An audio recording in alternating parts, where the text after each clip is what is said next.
warahmatullahi wabarakatuh. Yang saya hormati Bapak M. Syarif MPDI selaku dosen pengampu mata kuliah pemikiran dan peradaban Islam. Sebelumnya, perkenalkan terlebih dahulu, nama saya Muhammad Nurul Iniawan. Saya dari Fakultas Keguruan dan Ilmu Pendidikan, Prodi Bahasa Inggris, semester 2. Di sini saya akan menjawab pertanyaan nomor 2, yakni tentang Rasulullah hijrah ke Madinah setelah 23 tahun berdakwah di Mekah dan hanya menghasilkan sedikit pengikut yang diiringi dengan tantangan dan siksaan dari kaum kafir Quraisy di Mekah. Perjuangan Nabi Muhammad SAW di Madinah. Sejak hijrah ke Madinah, Nabi Muhammad SAW dan para sahabat selalu berdakwah kepada penduduk Madinah tanpa mengenal lelah dan sesat. Dakwah Rasulullah SAW dituju kepada orang-orang yang sudah masuk Islam atau umat Islam dan orang-orang yang belum masuk Islam. Dakwah kepada umat Islam bertujuan agar mereka mengetahui seluruh ajaran Islam baik yang diturunkan di Mekah ataupun yang diturunkan di Madinah, kemudian mengamalkannya dalam kehidupan sehari-hari sehingga mereka betul-betul menjadi umat Islam yang bertakwa. Hal itu Rasulullah SAW dibantu oleh para sahabat-sahabatnya melakukan usaha-usaha nyata agar terwujud persaudaraan sesama umat Islam dan terbentuk masyarakat Madani di Madinah. Sedangkan dakwah yang ditujukan kepada orang-orang yang belum masuk Islam bertujuan agar mereka bersedia menerima Islam sebagai agamanya, mempelajari ajaran-ajarannya dan mengamalkannya, sehingga mereka menjadi umat Islam yang senantiasa beriman dan beramal soleh, yang berbahagia di dunia serta sejahtera di akhirat. Islam di antara lain: 1. Membangun masjid sebagai pusat ibadah dan dakwah.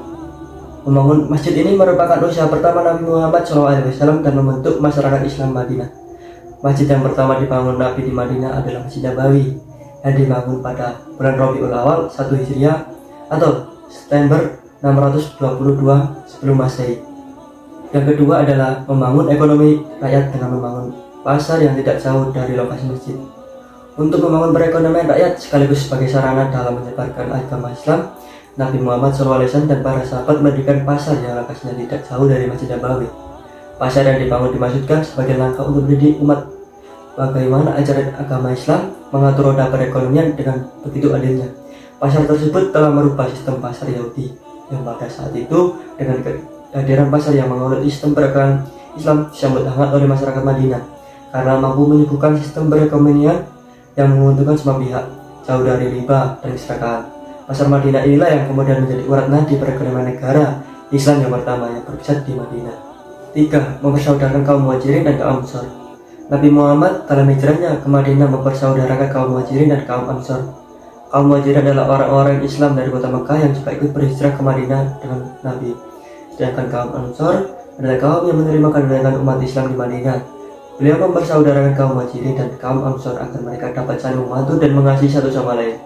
Kaum Muhajirin meninggalkan semua harta benda di kota Mekah untuk hijrah bersama Nabi ke Madinah, sehingga sangat membutuhkan bantuan dari kaum Ansor untuk memulai hidup baru. Persaudaraan ini juga akan membentuk suatu solidaritas antara kedua kaum tersebut yang nantinya sangat penting bagi perjuangan umat Islam.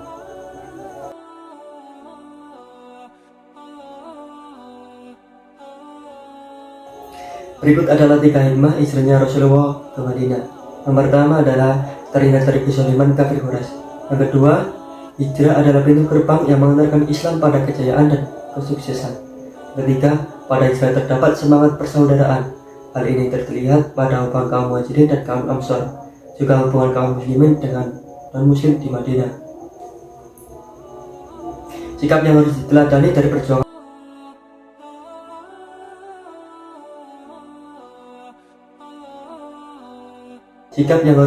dari perjuangan dakwah Nabi adalah saling tolong-menolong, mengutamakan persatuan dan kesatuan, tekun beribadah, sabar dan tabah, hidup sederhana, sopan santun, rela berkorban, pemaaf dan rendah hati.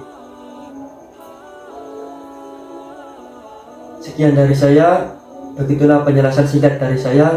Bila ada salah kata, mohon maaf. Wassalamualaikum warahmatullahi wabarakatuh.